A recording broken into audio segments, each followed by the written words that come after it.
오늘 여러분들에게 전하고자 하는 메시지의 제목을 스탠바이라고 정했습니다. 말씀의 제목이 참 재미있다는 생각이 듭니다. 스탠바이는 주로 TV 방송에서 사용하는 언어인데 출연자들이나 스태프들에게 실제 방송이 시작하기 전에 미리 다 준비되었으니 대기하고 있으라 라고 하는 큐 사인입니다. 카운트다운이 시작되면 이제 방송이 시작된다라고 하는 사인이기 때문에 감독이나 출연자들, 스태프들 모두 가장 긴장하는 시간입니다. 그래서 스탠바이에서 가장 중요한 것은 지금까지 실수했던 것은 더 이상 없어야 됩니다. 실수가 없어야 되고 완벽해야 됩니다. 그리고 미리 짜여진 큐시트에 따라서 시작과 끝나는 시간이 분과 초 단위까지 정확하게 끝나야 됩니다. 이는 비단 방송 분야에서만 그런 것은 아닙니다.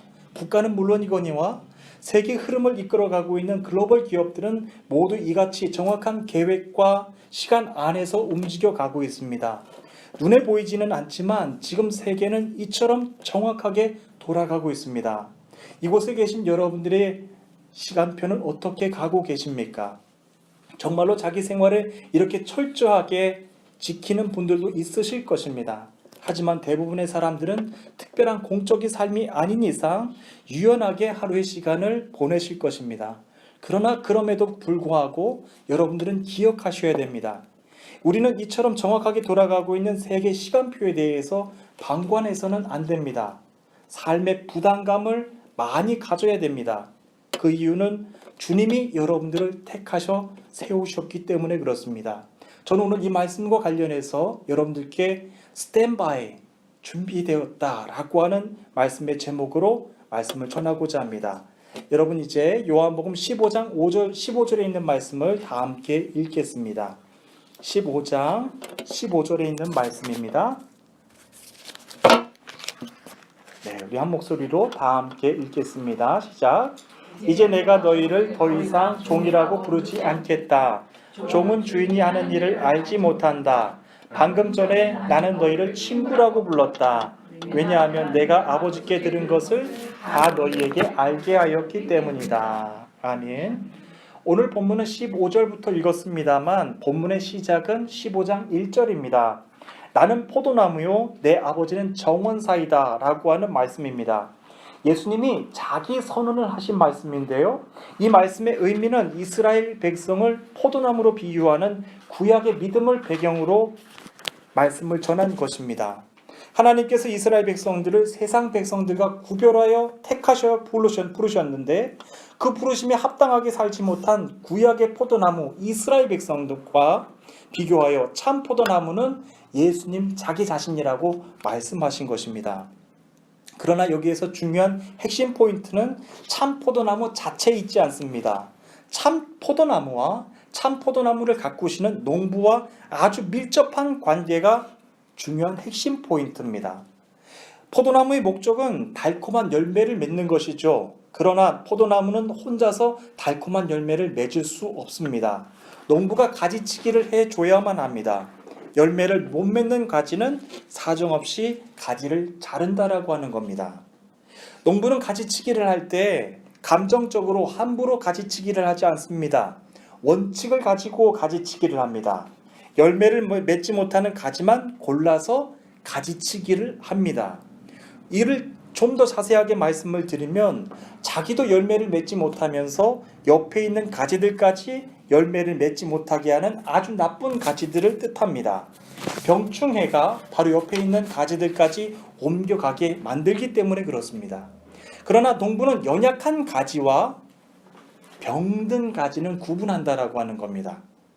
왜냐하면 병든 가지는 옆에 있는 가지들에게 열매를 맺지 못하게 하지만 연약한 가지들은 건강한 가지들에게 좋은 영양분을 받으면 건강한 열매들을 맺을 수 있기 때문에 연약한 가지와는 구분하여서 남겨놓는다는 것입니다. 저는 본문을 묵상하면서 예수님이 자기 자신에 대한 정체성을 이처럼 날마다 분명하게 지키면서 사셨구나 라고 하는 것을 다시 한번 배울 수가 있었습니다. 포도나무가 그처럼 건강할 수 있으려면 농부와의 관계가 굉장히 가까워야 됩니다. 뿐만 아니라 신실해야 됩니다. 농부와의 관계가 신실해야 되는데 농부는 포도나무가 건강하다라고 하는 것을 볼 수 있어야 되고요. 포도나무는 농부가 가지치기 하는 것을 믿고 맡길 수 있어야 됩니다. 예수님은 농부와 포도나무 비유에 대해서 아버지와 아들의 관계를 이렇게 말씀하신 것이지만 실제로 예수님의 삶은 하루하루가 고난이었고 이겨내야 되는 삶이었습니다. 그리고 이겨내지 못하면 언제라도 병들고 죽을 수 있는 위태한 삶을 사셨습니다. 그처럼 이끌어 가시는 아버지의 섭리를 전적으로 믿을 수 있어야 됐습니다.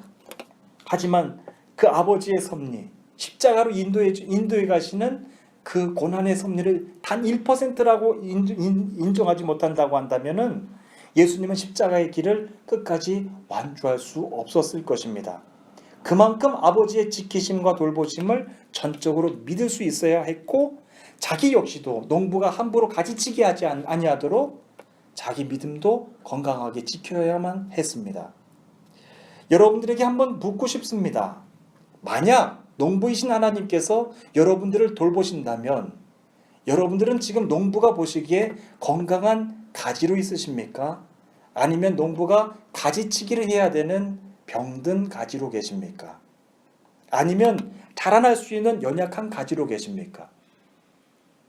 많은 사람들이 이에 대해서 심각하게 생각하지 못합니다.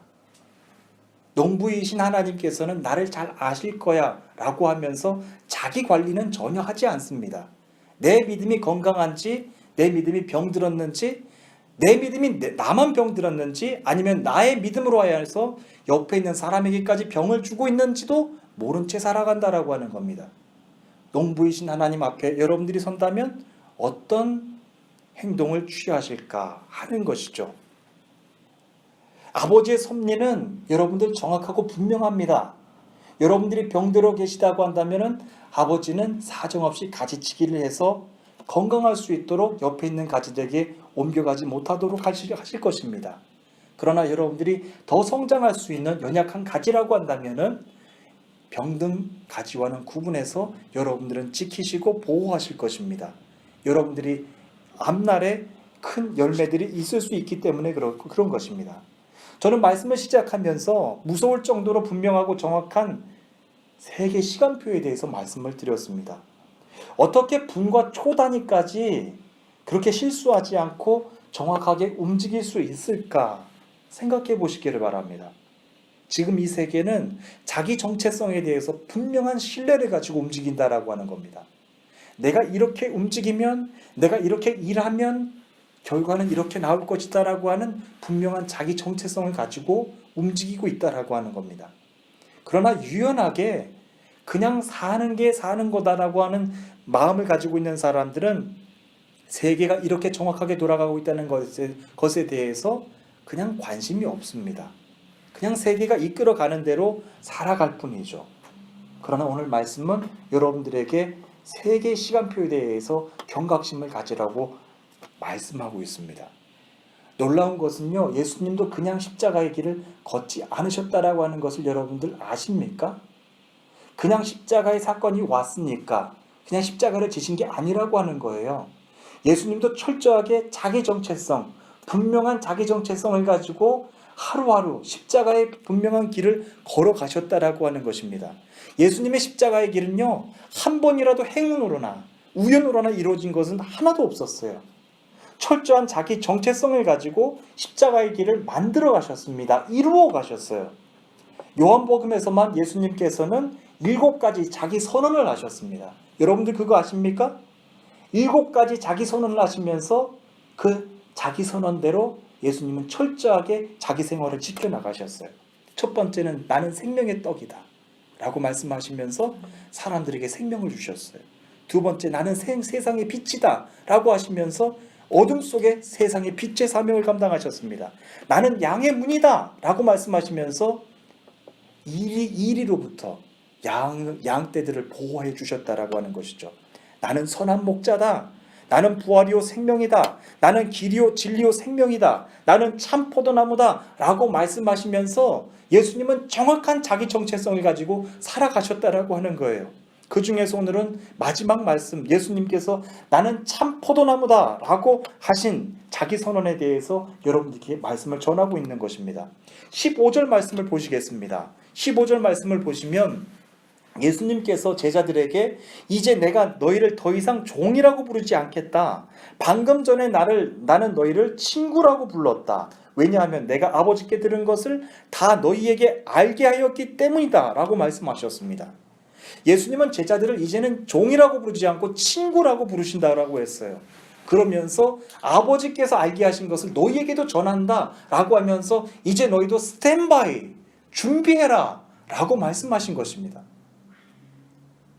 세상은 분과 초단위도 이렇게 정확하게 지키면서 살아가는데 예수님께서도 이제 스탠바이, 여러분들한테 준비하라, 대기하고 있어라 라고 정확하게 말씀하신 것입니다.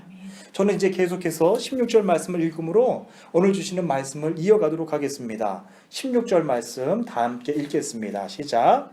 너희가 나를 택한 것이 아니라 내가 너희를 택하여 세웠다.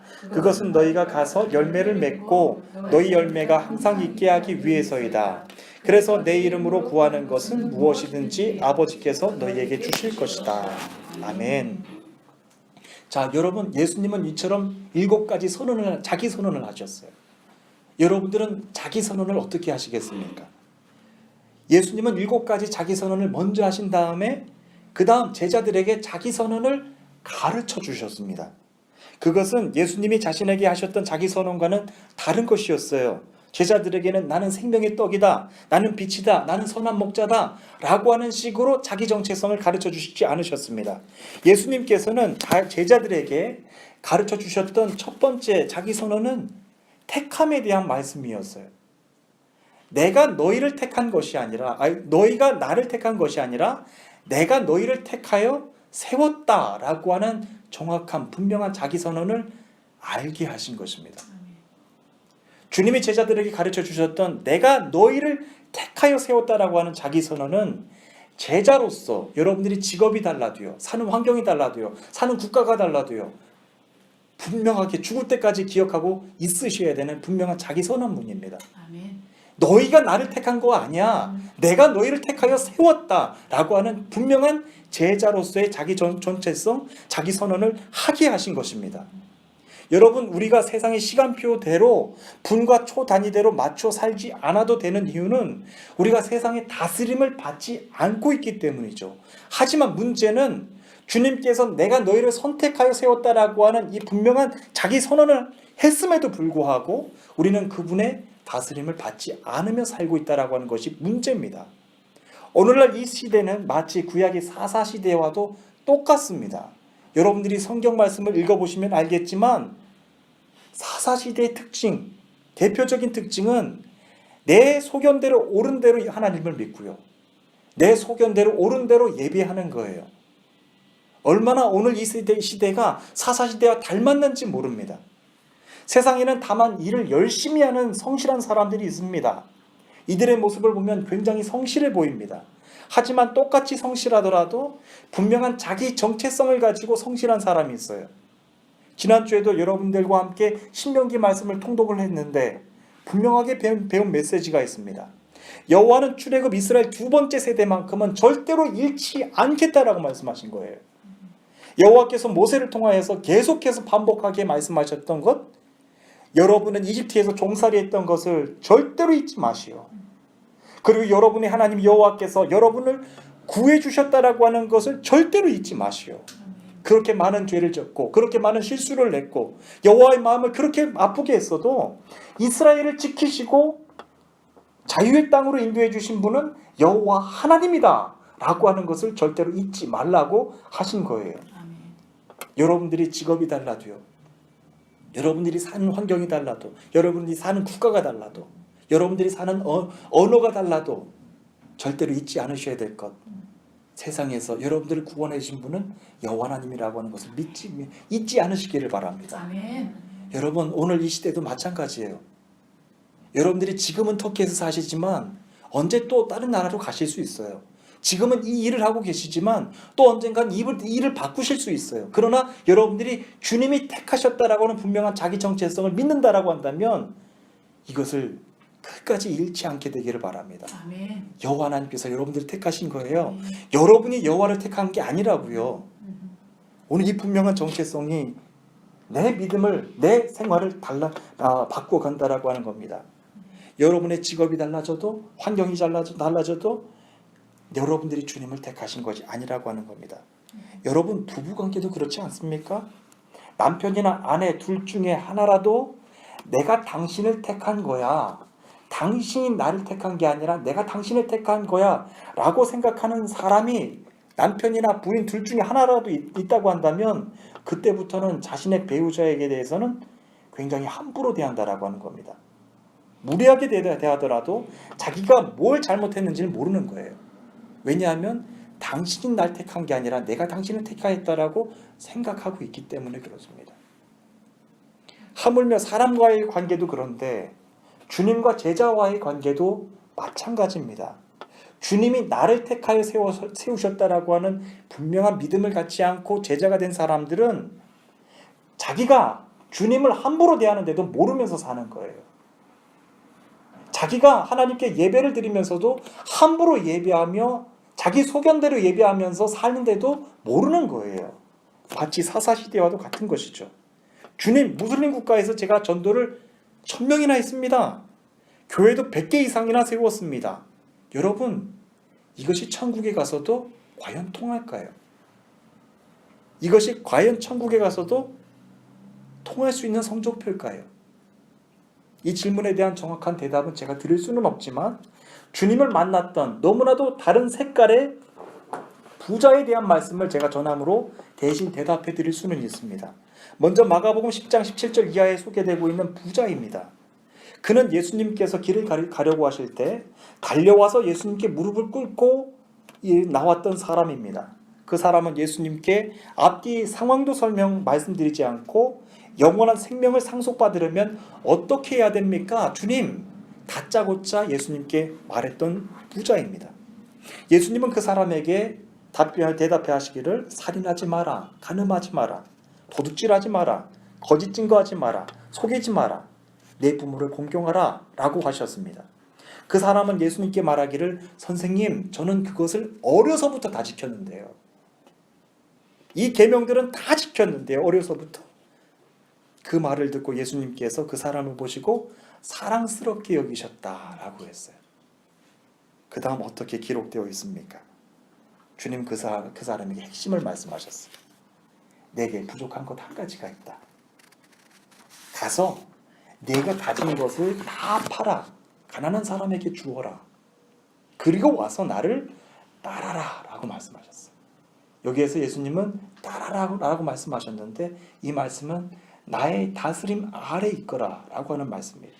성경은 그 이후의 상황에 대해서 이렇게 기록합니다. 이 말씀을 듣고 그 사람은 매우 슬퍼하며 떠나갔다. 그것은 그 사람이 많은 재물을 가지고 있었기 때문이다 라고 기록되었어요. 결과적으로 그는 율법적으로 완전한 사람이었을지 모르지만 주님의 다스림은 받지 않았던 사람입니다. 예수님을 만났던 또 한 명의 부자가 있었습니다. 그는 여러분도 잘 아시는 세관 삭개오입니다. 삭개오는 사람들의 손가락질을 받고 경멸을 받았던 사람입니다. 하지만 그는 주님을 만나고 나서 그분의 다스림을 받았습니다. 삭개오는 주님이 말씀하시지도 않았는데 내 재산의 절반을 가난한 사람에게 주겠습니다, 주님. 만에 하나 누구 것을 속여서 얻은 것이 있다라고 한다면 제가 4배로 갚겠습니다 라고 주님께 말씀드렸어요. 당시 삭개오의 행동은요 정말로 충격이었을 것입니다. 아마도 일반인이 그 자리에 있었다고 한다면 놀라서 삭개오를 큰 영웅으로 받들었을지 모릅니다. 하지만 삭개오의 행동에 대한 예수님의 반응이 여러분들 매우 중요합니다. 사람들은 그를 영웅으로 세웠을지 모르지만 예수님은 그에게 칭찬이나 어떤 놀람도 하지 않으셨습니다. 그에게 한 말씀 하셨어요. 오늘 네 집에 구원이 임했다. 인자는 잃어버린 사람을 찾아 구원하러 왔다. 아멘. 여러분 이 두 부자의 차이가 무엇이라고 생각하십니까? 두 부자는 똑같이 주님을 만났습니다. 주님도 두 부자를 똑같이 대해 주셨습니다. 차별하시지 않으셨습니다. 그러나 주님의 다스림을 받았던 사람이 누구였습니까? 삭개오입니다. 물질이나 단순히 부자였기 때문이 아니었어요. 주님이 날 따르라라고 했지만 주님의 다스림을 받았던 사람은 삭개오였다라고 하는 거예요. 지금 이 시간 하나님께 예배하고 있는 저와 여러분 모두도 주님이 여러분들을 택하신 것입니다. 여러분이 주님을 택한 것이 아니라고 하는 거예요. 주님이 여러분들을 택하셨다라고 한다면 주님이 여러분들을 다스릴 수 있도록 고난을 드려야 됩니다. 아멘. 이제 잘 생각해 보시기를 바랍니다. 주님이 여러분들을 선택하셨는데 그렇다면 나는 주님의 다스림을 어떻게 받으며 살고 있는가? 주님께서 나를 다스릴 수 있도록 그 고난을 주님께로 드렸는가? 아니면 내 소견대로 여전히 살고 있는가? 라고 하는 겁니다. 내 생각에, 내 소견에 옳은 대로 여전히 사사시대와 같이 살고 있지는 않은가 하는 겁니다. 저는 여러분 모두가 사는 환경이 다르고 직업이 다 다르다고 할지라도 주님의 다스림 아래, 그리고 주님께서 다스릴 수 있도록 그 권위를 주님께 드릴 수 있는 거룩한 주의 일꾼들 되시기를 바랍니다. 여러분들 학교에서도 그렇습니다. 여러분들 직장에서도 그렇습니다. 여러분들 사업장에서도 그렇습니다. 어떤 분이 그런 고민을 한 적이 있어요. 목사님, 주일날 제가 일을 해야 되는 상황이에요. 그런데 한 번은 나갔는데 두 번, 세 번 계속해서 주일을 범하게 돼요. 어떻게 해야 될까요? 여러분 같으면 어떻게 된다고 생각하십니까? 사람의 생각으로는 주일을 범할 수 있다라고 생각을 합니다. 그런 생각을 하는 순간 여러분들은 사사시대로 돌아가는 거예요. 주님의 날은 주님께서 구별하여 지키라고 말씀하신 거룩한 날이 되어야 됩니다. 주님께로만 영광이 되어질 수 있도록 해야 됩니다. 그러나 어느 순간부터 우리는 주일을 평일처럼 지키고 평일을 주일처럼 지키고 나중에는 평일도 주일처럼 안 지키고 그냥 일반인처럼 살아가는 모습을 보게 되는 것이죠. 여러분, 주님의 다스림 안에 있으려면 여러분들이 두 가지를 기억하셔야 돼요. 말씀 안에 있어야 됩니다. 하나님의 말씀 안에 여러분들이 거하셔야 돼요. 그리고 주님의 다스림 안에, 주님의 교회 아래 여러분들이 있어야 돼요. 여러분, 이런 모습들을 너무나도 쉽게 봐요. 교회 가지 않고 인터넷으로 예배드리는 사람들, 교회가 없어도 된다라고 하면서 온라인으로 그냥 자선 사업하는 사람들, 여러분 다 사사시대로 돌아가는 거예요. 주님, 저는 사람들이랑 어울려 사는 게 싫어요. 사람들이랑 얘기하는 게 싫어요. 사람들이 죄 짓고 그냥 그러는 게 싫어요. 그냥 인터넷에서 예배 드릴래요. 그냥 온라인으로 그냥 헌금할래요. 여러분, 주님이 지키라고 하신 그 명령, 성례전 가운데 코이노니아가 있다라고 하는 사실 아십니까? 코이노니아는 영적인 교제를 말해요. 디다케, 가르침이 있어야 되고요. 캐리그마, 말씀 선포가 있어야 되고요. 거기에 코이노니아도 있어야 돼요. 그것을 잃어버린다고 한다면 언제부터 내 생각이 옳은 대로 살아가는 거예요. 여러분들 가운데 항상 말씀이 있게 되기를 바랍니다. 여러분들 가운데 항상 예배가 있게 되기를 바랍니다. 주님이 중심되어 하나님의 말씀이 중심되는 예배가 있게 되기를 바랍니다. 저는 여러분들이 어떻게 사시는지는 잘 몰라요. 정말 몰라요. 오늘 이 가운데 처음 나오신 분들도 계시고 정말 몰라요. 그런데 여러분들 용서하고 들으시기를 바랍니다. 지금까지 삶이 어땠든지 이제부터 하나님 앞에 거룩하게 구별되는 삶을 사셔야 돼요. 아멘. 구별되는 삶을 살고 주님이 원하시는 그 길을 따라가실 수 있는 저와 여러분들이 되시기를 간절히 축복합니다. 아멘. 예, 이제 마지막으로 17절 말씀을 다 함께 읽도록 하겠습니다. 17절 말씀입니다. 17절 다 함께 읽겠습니다. 시작.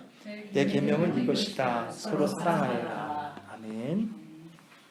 예수님은 너희가 나를 택한 것이 아니다. 내가 너희를 택한 것이다. 그런데 택한 것이다 라고 하는 말씀에 그 다음 말씀이 또 있어요. 택하여 세웠다라고 하는 말씀이에요.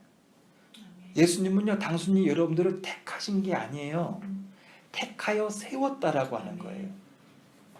택하여 세웠다라고 하는 것과 택하였다라고 하는 말과 어떤 차이가 있다고 생각하십니까?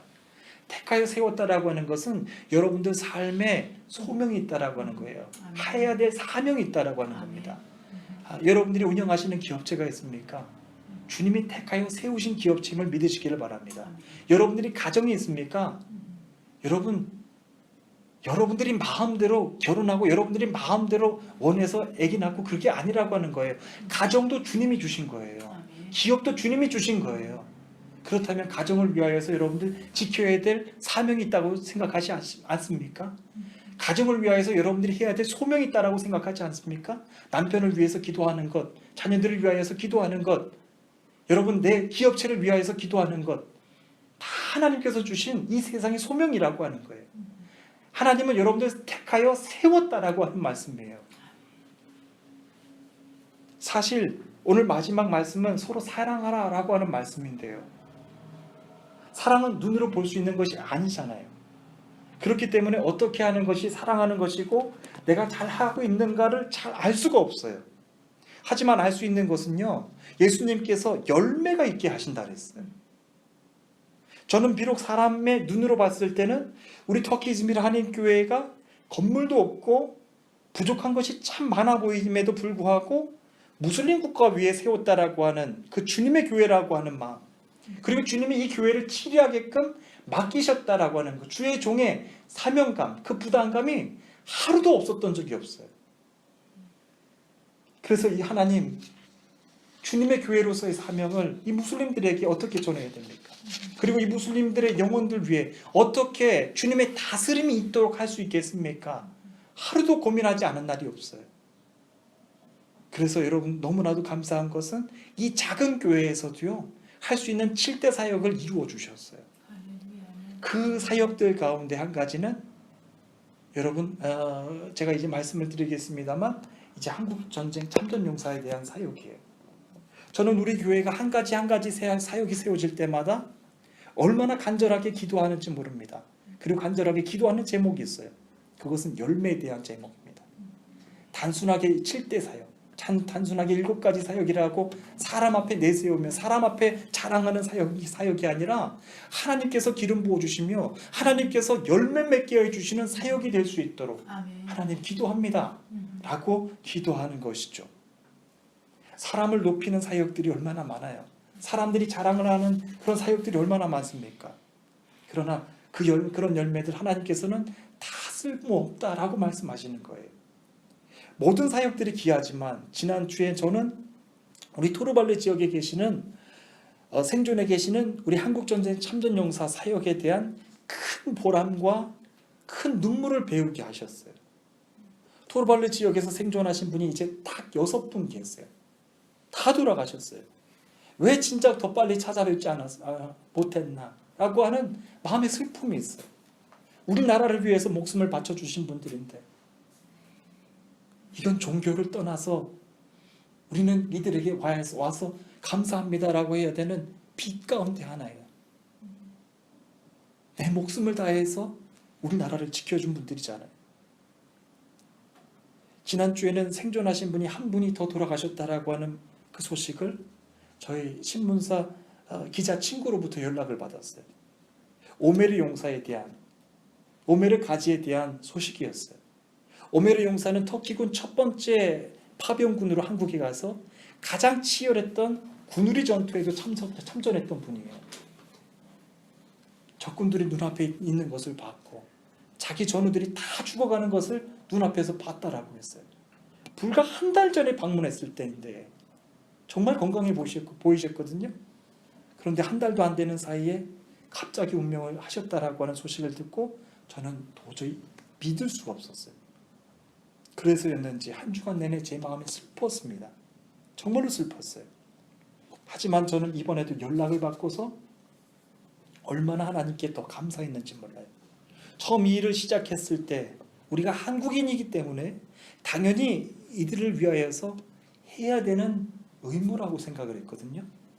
그런데 토르발루 이 지역 참전용사 사역을 한 번 한 번 찾아가서 감사할 때마다, 뵈면서 느낄 때마다 하나님은 지역 무슬림들과 더 가깝게, 더 관계를 신실하게 맺어가 주셨어요.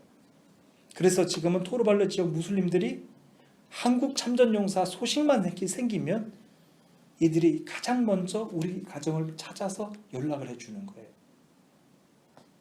지금 참전용사가 아픕니다. 지금 참전용사가 지금 돌아가시려고 합니다. 돌아가셨습니다. 라고 하는 이 소식들을 우리가 뭔데요? 언제 봤다고요? 어떤 관계라고요? 그런데 이들이 먼저 우리들을 찾아와서 연락을 해주는 거예요. 깜짝 놀란 일은 어제 제가 설교 마지막 이 설교문을 퇴고하고 있는 중에도 이번에는 지역 동장님이 저에게 연락을 하셨어요. 내일이 이제 오늘이 라마잔 바이란 마지막 날인데 에민 용사가 에민 가지가 우리를 너무너무 보고 싶다라고 자신에게 연락을 했다라고 하는 거예요. 그래서 제가 제 이름이 이제 제말인데 제말 오늘 좀 시간이 어렵더라도 꼭 한번 찾아가서 좀 감사 인사를 좀 드렸으면 좋겠다라고 통장님이 연락을 해주셨어요. 그래서 저는 너무너무 감사했어요. 무슬림들이 저를 찾고 보고 싶다라고 하는 그 마음이 이 사역 가운데 귀한 열매를 주셨다라고 하는 것을 저는 믿기 때문에 그렇습니다. 그래서 동장님께 당연히 찾아가야죠. 당연히 찾아가야죠. 라고 하면서 전화를 끊었어요. 처음에는 무슬림들을 만나는 것 자체가 너무 힘들었어요. 종교가 다르다라고 하는 것, 우상을 섬긴다라고 하는 것, 내 믿음의 우월감 때문에 이들은 지옥에 가야 마땅한 그런 사람들이라고 생각을 했어요. 그런데 하나님께서 계속해서 사랑하는 마음을 주시는 거예요. 궁휼한 마음을 주시는 거예요.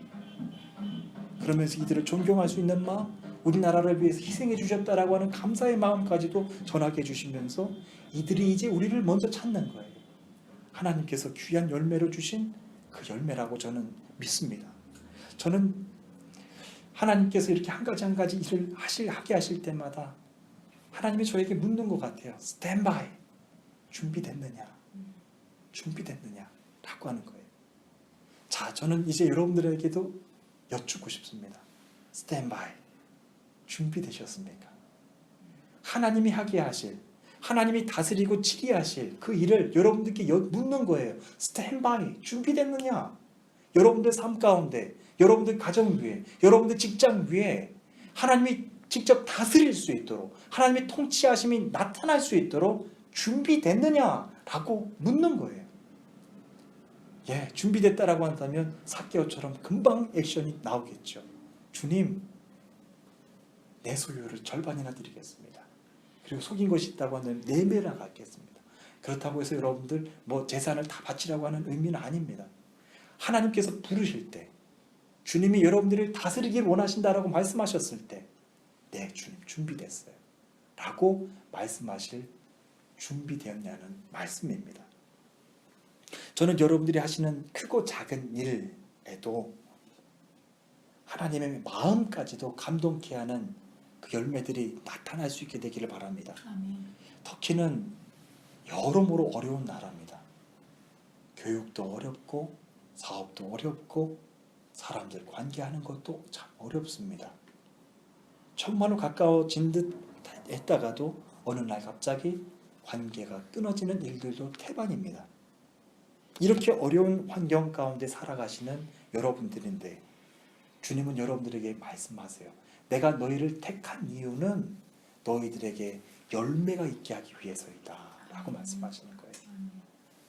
여러분, 주님의 말씀이 너무나도 감사하지 않으세요? 내가 너희를 택한 이유는 너희 삶 가운데 열매가 있게 하기를 원해서이다 라고 말씀하시는 거예요. 이제 다가오는 한 주간의 삶을 축복합니다. 아멘. 주님의 다스림 안에 계시는 분들은 주님께서 열매 있게 하실 줄로 믿습니다. 하나님의 마음도 감동케 하시는 거룩한 그 열매들이 삶 가운데 가득 넘쳐나며 터키 저녁 가운데 채울 수 있는 여러분들의 삶이 되시기를 바랍니다. 아멘. 우리 다 함께 기도하시겠습니다.